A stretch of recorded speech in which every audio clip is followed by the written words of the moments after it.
we have a whiteboard and we list out every song that we're trying to play. And there's always like this moment where like in the middle of the show where I'm gonna like play some songs from Blink or something. And on this like song, I was like, well, on the show, I was like, maybe I could do something different. So I wrote out, I was gonna tell you guys some fucked up high school stories where I did some illegal shit, and it was really funny out in Poway. But anyways, I kind of realized that maybe I should tell you something serious. So I'm gonna tell you a story that's kind of serious, but I want you to bear with me for a second. It's important. When Alon, our drummer, joined the band, we wrote a record called The Dreamwalker. And it was a very important record for this band because we grew so much. But the first song that him and I wrote together, I was in a really bad spot. And the reason I was in a bad spot was because my father got diagnosed with cancer.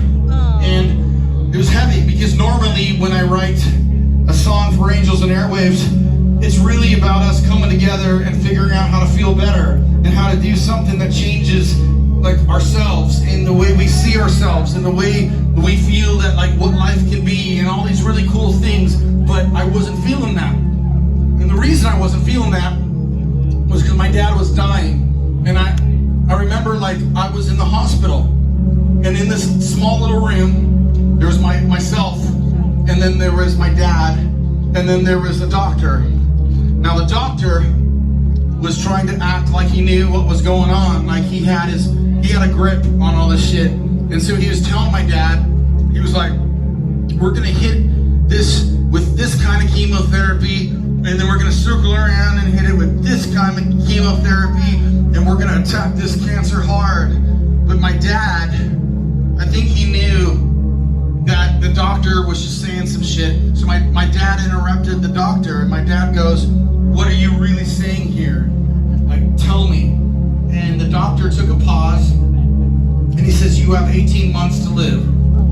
Now, if you've ever been, I tell people every night of the show, I'm trying to like have you guys understand what it was like. Have you ever been in an elevator, and like the elevator goes like really quickly down and your stomach drops? Or you've been in an airplane and you hit turbulence and like your stomach drops and that adrenaline hits you? Well, it was like that, but like stronger, and like my vision, like I remember it was blurry. I was blurry. I was like, oh my God, this is not happening. I was thinking there's a way out, but there was no way out. Now, I go back to the studio, and normally you would write a song where it's like verse, chorus, but not this time. I wanted to do something different where you would write all these words and you would have the chorus like at the end of the song. But I was so like bummed out that I wrote all these songs about like, I don't really know what happens when we die. I stay up really late and I learn things and I listen to things and I try to bring that to you guys like I did with all the UFO stuff with the government and all that shit. But on this, I don't know. And I was pretty fucking cynical. Honestly, I was cynical. So I wrote those words and I put the song on the shelf because I didn't have an ending. I didn't have that chorus. Well, my dad did not last 18 months. He lasted about 6 months. And on the night that he died, he was laying in one of those hospital beds. It was at his house, and they had him pumped up with so much morphine because they didn't want him to feel all the pain because his body was shutting down. But I was so emotionally exhausted that I left, and I was like, I had to go to sleep. And I go home, and I fall asleep. This is a true story. At 3 a.m., I wake up, and I have like all these goosebumps and like all the hair on my arms and on the back of my neck, and it's standing, and it's like, it's insane. And I wake up, and I sit up, and it's in the pitch black, and I feel like electricity. That's all I can explain. Like it was like a million volts of electricity, and it shoots through my body. And I felt like it was like I was on drugs or some shit. It was euphoric. It was insane. It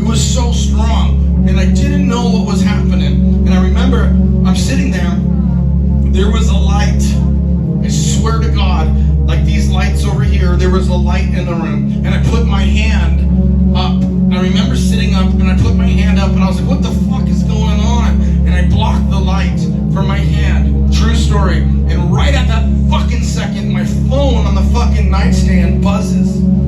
I look over at my phone, and it's a text, and it says, your dad just died.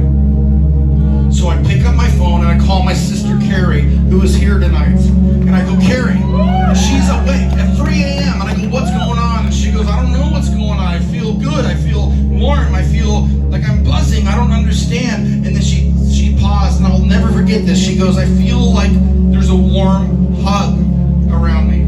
I feel like I have a hug. And I said, you know what that is? Dad just died, and his fucking soul went straight through me and went straight through you, and that's what you're feeling. So I got in my truck, Ford truck, and I went straight up into the house, and all these people are crying. The nurse and his wife were like, do you want to go see your father? He's in the back room. And I was like, fuck you. He's not in the back room. He's gone. That's a body. There's something happening here that you guys don't even understand what's happening here. I went to the funeral. There was a couple hundred people at the funeral. And I was like, fuck you guys. It's not about his body. There's something so much bigger. And I felt it for like 4 seconds. And it was so profound. It changed my life.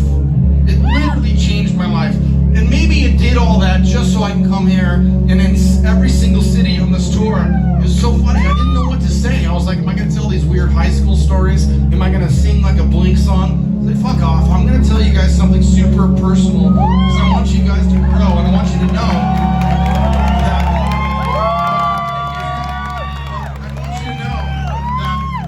that at the end of the day, all the shit that you go through, like all the pain, like when you lose somebody close to you, or you're gonna lose someone close to you at some point if you haven't, but all the pain of the job and the relationships, the family, the abuse that you went through, and like growing up with, I grew up around a lot of fist fights and a lot of fucking crazy shit at school and just like on the streets of people being like mean and like, you kind of wonder what was life all about. And I'm here to tell you that it's all gonna be okay. It's all gonna be okay because I felt something that was like fucking profound.